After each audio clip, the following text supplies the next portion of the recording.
Hello আমার দুষ্ট প্রিয় মিষ্টি বন্ধুরা, তোমরা সকলে কেমন আছো? বন্ধুরা, তোমাদের জন্য নতুন একটি গল্প নিয়ে চলে আসছি। বন্ধুরা, তোমরা আমাকে যে পরিমাণ সাপোর্ট করেছো সেটা বলার মতো ভাষা নেই আমার কাছে। বন্ধুরা, গল্পটি না টেনে শেষ পর্যন্ত দেখলে আশা করি তোমাদের দাঁড়িয়ে যাবে এবং তোমরা হাতের কাজ করতে বাধ্য হবে। চলুন বন্ধুরা, গল্পটি শুরু করি। বাসর ঘরে ঢুকতেই নববধূকে একটি ছোট্ট বাচ্চাকে দুধপান করাতে দেখে হতভম্ব হয়ে যায় আফ্রিদি। আফ্রিদির উপস্থিতি টের পেতেই চমকে গিয়ে কেঁপে উঠে বাচ্চাকে দুধপান করা বন্ধ করল অনামিকা। গুটি গুটি পায়ে এগিয়ে এসে অনামিকার সামনে দাঁড়াল আফ্রিদি। বাচ্চাটা কার? কেঁপে উঠল অনামিকা, ধমকে উঠল আফ্রিদি। বলো কার? ঘোমটার ভেতর থেকে কম্পিত স্বরে বলল, আমার উ। আচমকা গলা চেপে ধরল অনামিকার। বাঁচার জন্য ছটফট করতে লাগল। ভয় পেয়ে বাচ্চাটা ভীষণ জোরে কেঁদে উঠল।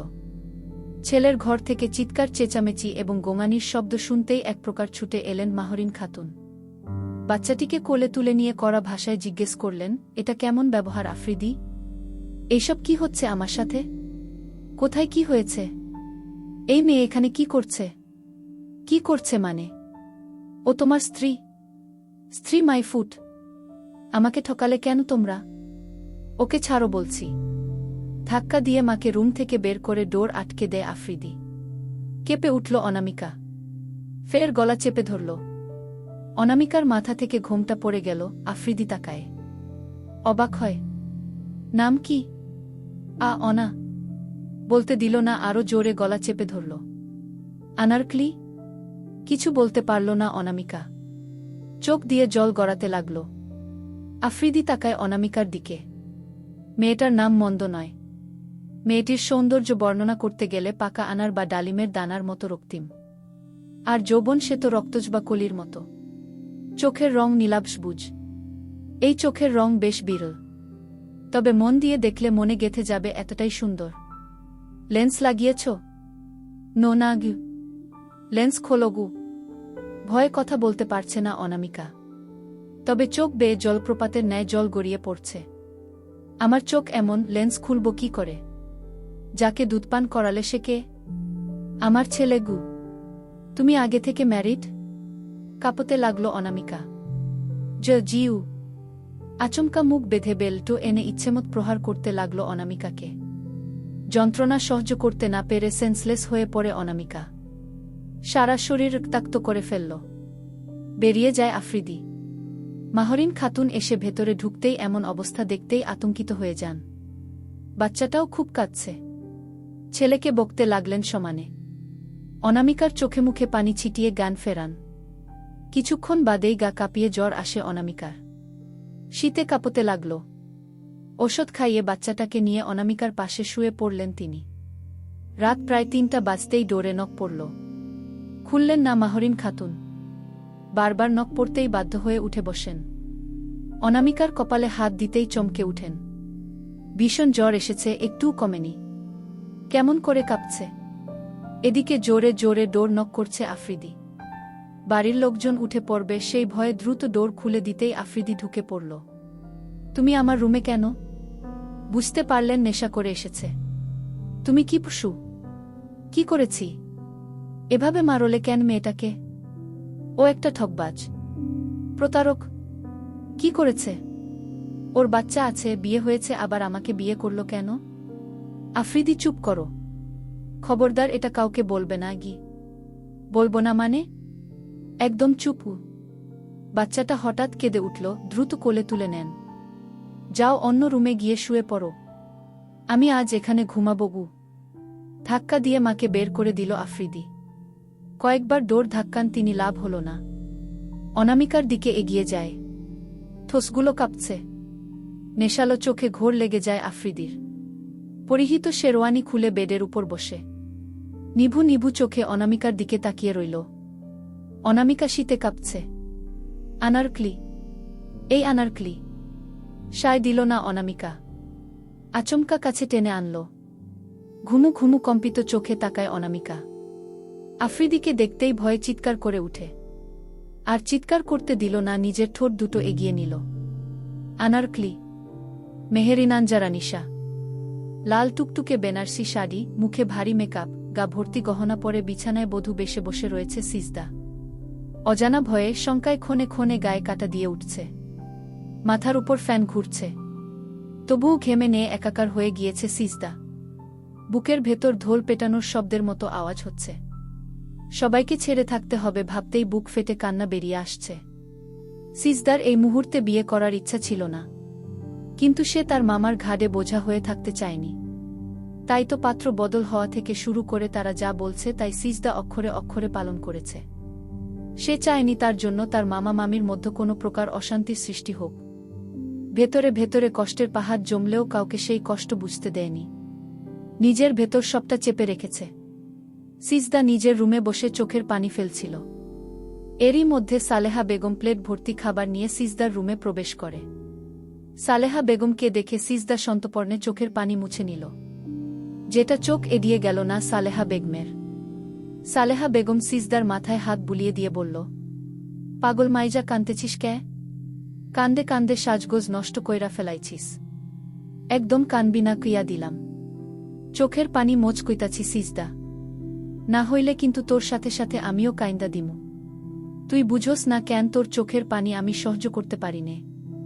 আমার ও বুক ফাইটা কান্দন আহে বলে সালেহা বেগম ও কান্না করে দিল গো। সালেহা বেগমের কান্না দেখে সিজদা তৎক্ষণাৎ চোখ মুছে বলল, আমার খিদে লাগছে খালা, শেষবারের মতো একটু তোমার হাতে খাওয়াই দিবা? শেষবার মানে কি? হ্যাঁ, বিয়া হইব তার মানে এটা না যে তুই আর কোনোদিন ও এই বাড়ি আইবি না গে। বিশ্বাস করো খালা, আমি আর এই বাড়ি আসতে চাই না। আমি আসা মানেই মামু মামিমার মধ্যে ঝগড়া লাগা, অশান্তির সৃষ্টি হওয়া, যেইটা আমার ভালা লাগবো না খালা। শ্বশুর বাড়ি গিয়ে আমার যা হয় হবে, তবু ও আমি আর কখনোই এই বাড়িতে আসব না। দুদিন থেইকা আপামনি রেও দেখতে পারছি না। মামিমা ও আপামনির কথা কিছুই বলবো না। আপামনি কোথায় আছে, কেমন আছে কে জানে। আপামনির জন্য চিন্তা হচ্ছে।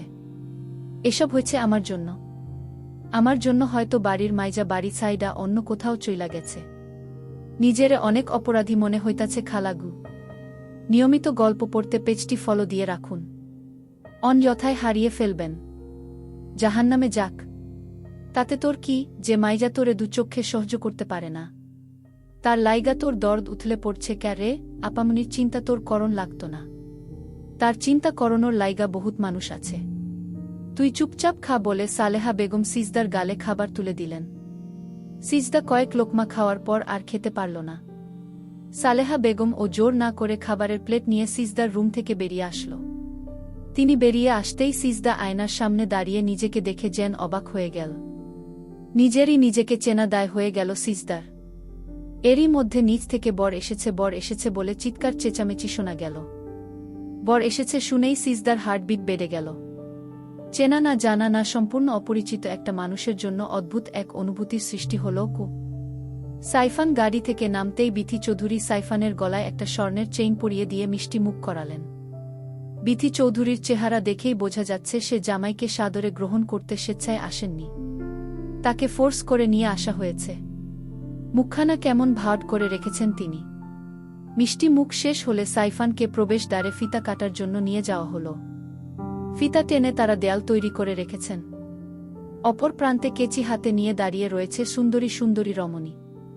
তাদের দাবি ফিতা নামক এই দেয়াল টপকাতে হলে তাদেরকে সম্মানী স্বরূপ 50,000 টাকা দিতে হবে। এই নিয়ে দুপক্ষের মধ্যে কিছুক্ষণ কথা কাটাকাটি হতে লাগল। এক পর্যায়ে বিরক্ত হয়ে হালিমা বেগম তাদের হাতে 30,000 টাকা ধরিয়ে দিল। টাকা হাতে পেতেই মেয়েগুলো আনন্দ উল্লাসে মেতে উঠল। সাইফানের হাতে ফিতা কাটার জন্য কেচি দেওয়া হল। সাইফান ফিতা কাটতেই তার মাথায় ফুল ছিটিয়ে দিতে লাগল সবাই। যথারীতি সাইফানকে ভেতরে নিয়ে গিয়ে বরের আসনে বসিয়ে দেওয়া হল। সাইফানের দুচোখ তখন শুধুমাত্র সার্জিসকে খুঁজে চলেছে। সাইফান কয়েকবার সার্জিসের নাম্বারে কল দিল, কিন্তু কল রিসিভ হল না। সাইফান ফোন পকেটে রেখে এদিক ওদিক চোখ বুলিয়ে নিল, কিন্তু সার্জিসের কোনো দেখা মিলল না। সাইফানকে এদিক ওদিক তাকাতে দেখে স্বামীরা এসে বলল, ভাবি মনিকে খুঁজছ বুঝি? তাকে এখন খুঁজে কোনো লাভ হবে না ভাইজা, সবে মাত্র এলে সবুর করো। সবুরে মেওয়া ফলে তুই 4 লাইন বেশি বুঝিস। তোকে কে বলল আমি তোর ভাবি মনিকে খুঁজছি? তো কাকে খুঁজছ? আমি বুঝি না মনে করছ? আমি জানি তুমি মনে মনে বলছো নয়ন ও ঘুরাইয়া খুঁজিই তোমারে কি। আমি তাকে খুঁজছি না। আমি খুঁজছি সার্জিসকে। সার্জিস এখনো আসেনি। ও তো বলেছিল তাড়াতাড়ি চলে আসবে। কিন্তু দেখ এখনো আসার কোনো খবর নেই। ফোন দিচ্ছি, ফোন ও রিসিভ করছে না। বাড়িতে কল করলাম, বলল সার্জিস অনেক আগেই বাড়ি থেকে বেরিয়ে পড়েছে। অথচ এখনো বিয়ে বাড়ি এসে পৌঁছায়নি। কি যে করছে ছেলেটা, বড্ড টেনশন লাগছে। রাস্তায় কোনো বিপদ আপদ হলো না তো আবার? নো টেনশন ডু ফুর্তি। ভাইয়ার এক জবান। ভাইজা যখন আসবে বলে কথা দিয়েছে, সে তার কথার খেলাপ করবে না। ভাইজা ঠিক চলে আসবে, তুমি টেনশন করো না। এনজয় ইউরসেলফ বলতেই কোথা থেকে এক ঝাঁক তরুণী ছুটে এলো। তারা সাইফানের সাথে হাসি ঠাট্টা করতে শুরু করল। কেউ কেউ আবার সেলফি তুলতে লাগল। কিছুক্ষণ পর সিজদাকেও নিয়ে আসা হলো। সিজদা সাইফান দুজনের মাঝখানে একটা পর্দা টানিয়ে দুজনকে দুই পাশে বসিয়ে দেওয়া হলো। সাইফান তখনও সিজদার মুখখানা দেখেনি। সাইফান পর্দা সরাতে ইতস্তত বোধ করছে দেখে স্বামীরা তাদের মাঝখান থেকে পর্দা সরিয়ে দিল। পর্দা সরাতেই যেন সাইফানের মাথায় আকাশ ভেঙে পড়ল।